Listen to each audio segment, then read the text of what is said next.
Welcome to Driven, the Unscripted Success podcast, with your hosts, Mike Manino and Nariman Hamden, bringing you insights and stories on achieving personal, professional, and financial success. Hey guys, I'm Nariman Hamden, and this is Driven, Unscripted Success podcast. You guys can follow our YouTube channel, listen to us on Spotify and on Apple. We've got another awesome guest on today. We have Jason Watkins. Jason is the owner of All American Financial Services, and Jason is the CFO, the CEO, and everything. So what Jason does is he helps with fractional CFOs and bookkeeping, helps with B2B consulting, with tax strategies, financial savings, automation, revenue generation, basically takes care of everything for your accounting needs. How's it going, Jason? Oh, it's great today. Beautiful day here in Southwest Florida.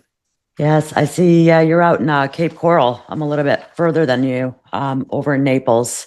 So we're neighbors. Yes, So why don't we kick things off with, why don't you give us a little bit of background of what you do and how you got to where you are? So, all the things that you said that I do, obviously I do them, but I do them under kind of one umbrella, the B2B consulting firm. And a lot of people, maybe they have a misconception of what that actually means. Just means I have a lot of contacts in the business world that do a lot of things that help businesses save money. So I'm the go-between between a business and all of my contacts. So there's a lot of things that are involved in consulting, but when you narrow it down, it's about saving money and being able to do more with either what you have, do more with less, and create more revenue than you had before. That's fantastic. I spent 21 years in the military as a financial expert, I guess you'd say. I did everything from, being the low man on the totem pole as a brand new private in the Army, taking care of soldiers' pay. That's always important. And then, every time that you move from one duty station to the next, you are still protected by that umbrella, but it's like you just changed jobs because you did. You didn't, as you learn more, you receive more responsibility and you have different jobs. So I like to say that I had one employer, but I had a ton of jobs throughout those 21 years. A couple of my proudest moments, I loved my time jumping out of airplanes for a living. Good gosh. I'm an adrenaline junkie. I love roller coasters. I love anything that gets you going. So jumping How many jumps do you have? I think I ended with 46. My gosh. I was in 82nd for about 5 years, but I just loved it, and that was my first duty station. So kind of for me, I felt like it started my career out on a good note. I learned what right looked like, so that when I went elsewhere, I knew what wrong looked like too, so I could, Sure. try to fix it. But I bookended my career with the two best assignments for me, maybe not for everybody, but for me. Started out in the 82nd, and I retired at the White House. Oh, wow. And I say that not to brag, but to tell people that anything's possible. I was not the smartest person in my high school class. I joined the Army without any college degree. I have a couple of college degrees now.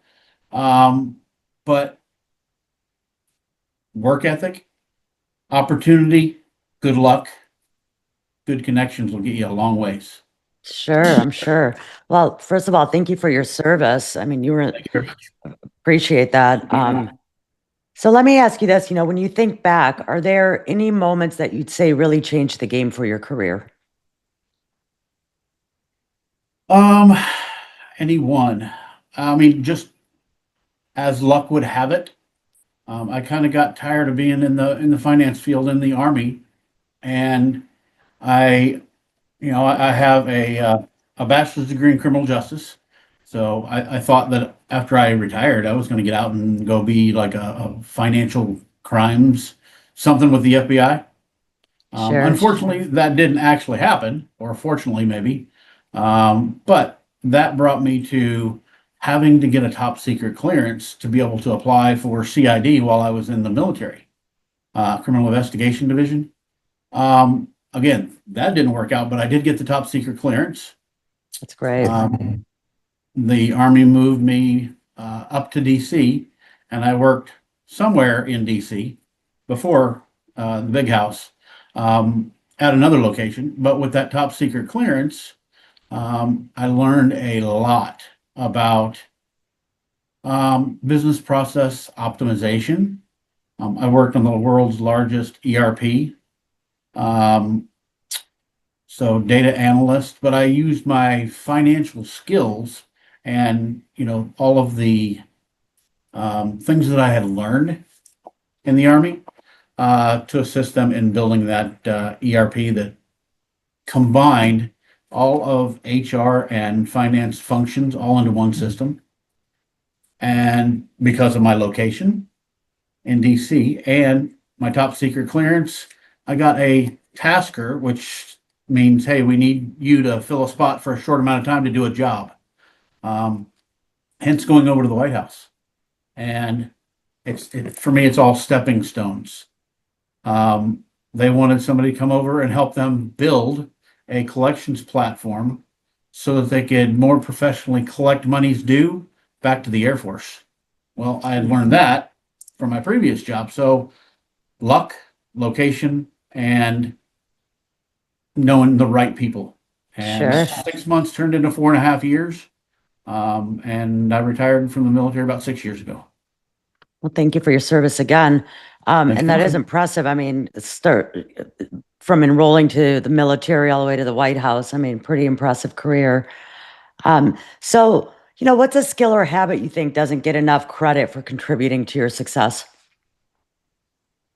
Listening. I depending on what you do, it's all about needing to know what somebody is looking for.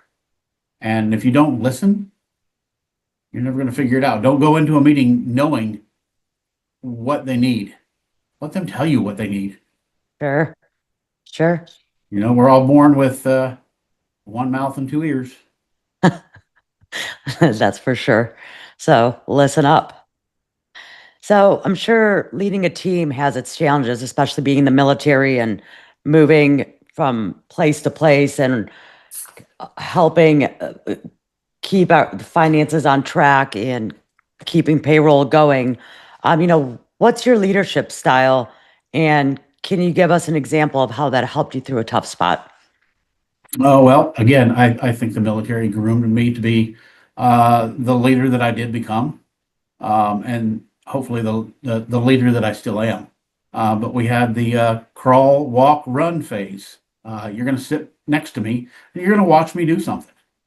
And once we've done that a couple of times, then you're going to sit next to me and I'm going to watch you do it. And once I feel comfortable that you are where you need to be, then you're off on your own and I'll come spot check every once in a while. Sure. So when you're building your dream team, what's the one trait you always look for and why? Can I work with you? Are you somebody that I want to take direction from? Are you smarter than me? Not that I never want to be the smartest person in the room. I want to learn from the other people. So I want people that are good at what they do, because I never want to stop learning myself. Sure. Sure. So how do you encourage your team to think outside of the box and bring new ideas to the table?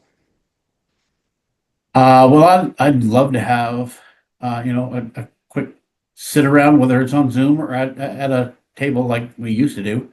But let's spitball. Let's see all of the things that we have going on. And if you're stuck in a rut, maybe somebody else has a fix for you. Don't think that you're by yourself. A team is a team for a reason. And Sure. if you're not part of the team, then or if you're not contributing to the team, maybe you don't belong as part of the team. So Sure. let's utilize everybody's knowledge and expertise to accomplish all of our goals collectively. Sure. So I'm curious, what's a day in your life look like, and how do you juggle work and everything else? Oh boy. I'm usually up about 4 a.m. or I'm at the office at 4 a.m. Because right now I still actually have a day job and I work 4 to 12 in Charlotte County for the county, and about 12 or so I start with contacting businesses, trying to get to the decision makers. That's always a challenge in itself. Sure. I go to networking meetings a couple of times a week. Training, always training. I do so many different things. We have training sessions all the time, whether it's on debt resolution, whether it's on accounts payable, whether it's on QuickBooks, all kinds of different things. But it's about just staying up with the times and knowing what you need to know for updates. Sure. Marketing, that's a challenge. So all of the Facebook, Twitter, all of that stuff, keeping up with all the ways that you need to get your business out there, because if they don't know you exist, they're not going to buy from you. No, absolutely. And that's why it's, especially with social media, it's, I mean, the largest marketing of avenue right now. And if you're not out there keeping up with the trends and whatnot, it definitely makes it a little more difficult. Absolutely.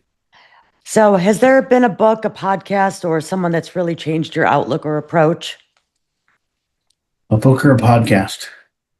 I like all of the Dave Ramsey stuff Mm-hmm. for simplistic purposes on a personal level. And I know I'm going to go out on an island here and say, but it does not apply for people who want to make money. So for personal purposes, Dave Ramsey, great. I've been through Financial Peace University 3 times, once by myself and twice after we got married, so that we were on the same financial platform. But I've had to kind of put that in the back of my mind and try to find other things for business. And I'm currently reading, just started it, I Will Teach You to Be Rich. Lots of other self-help financial books that I've read over time and try to apply this, that, and the other where it fits, but no one author in particular. Sure. So how do you tackle learning new things, especially stuff that's way outside of your comfort zone? How do I tackle things that are outside of my expertise? Bite sizes. You can't eat the elephant one bite. So take a little bit of it, try to comprehend it. And if you can, hopefully you can, move to the next step, the next bite. If you can't, I love YouTube. I love Chat GPT. Mm-hmm. If you want to know how to do anything, YouTube has it. It's there. So I'll log in and see what I can figure out about whatever it is that's confusing me. Sure. I mean, the internet has made it just so much easier, to find. I mean, you can find anything on there, anything you want to learn, anything you want to do. It's all out there. I mean, and as you said with YouTube, my daughter had reversed. She was pulling out of a parking lot, ended up hitting another car and broke her tail light. So we ended up YouTubing how to replace it. And she and I replaced it. I mean, Yeah. So, I mean, everything's out there, like you said. So, Yeah. no excuses. No. So, Try to replace the headlights in my truck. I had to YouTube it. yeah. Ended up having to take the whole front grill off to get to the headlights. I never would have been able to figure that out by myself. There it is on YouTube. Yeah, absolutely. I mean, there's no excuses for not being able to find anything or learn anything these days. Mhm. Well, so it sounds like things are going well for you and your business. As you're looking forward towards the future, I'm wondering if or how you create passive income or if you've Ah, invested in the past. What do you do for passive income? well, I'm glad you asked that because actually watching the other podcast, that was one of the things that I wrote down. How do you create passive income? So a lot of the services that I provide are ongoing services. They're not quote unquote, hey, I sold you something today and I made money today, but I have to do it again tomorrow and sell it again. They're services that are ongoing every single month. So if I come into your business and I can save you, and I'm just going to use rough numbers here. Sure. If I can save you $100, you get 50 and I get 50, but I get to do that next month without having to do the work again. Hmm. So as How long does as that you're a work? client, how does that work? Mm-hmm. Well, let's see. I'm going to pick just one of them. Um, business process optimization, or no, let's go with AP automation. So, a little background on what that is. We're going to take your accounts payable department, and knowing that you're never going to convert every client that you pay to be able to accept a credit card or a debit card. Some people are old school and they're still going to want to check. I get it. Sure.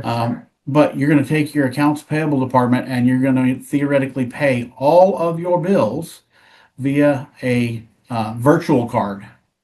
And that virtual card, just like any other credit card in your wallet or your purse, has a what we'll just call it 3% transaction fee, that merchant service fee. Mm-hmm. Okay, what if we made an agreement with Visa or MasterCard and we'll call that 3%? 2% is going to go to Visa and MasterCard, and you're going to get back 1% just for paying your bills a different way. You're not paying another dollar, but you've created that merchant service fee, and you get that 1% back every time you pay a dollar, you get a penny. Yeah, I mean, that adds up. That's fantastic. And it does. And I don't know any business that wants to be successful that stops paying their bills. Right. So you're going to get that every single month.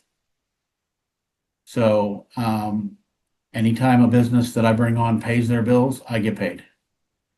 Wow, that's And fantastic. so do they. That is a good source of passive income. It is. Yeah, that's fantastic. Well, so as we're wrapping up the interview, what exciting plans and initiatives do you have going on for the next 6 to 12 months? Well, more passive income. As a, we'll call it a leader, I hire account executives to do exactly what I do. They don't have the portfolio that I have. It's shortened down for them. But I give them an opportunity to help businesses that they know because I don't know the people that you know.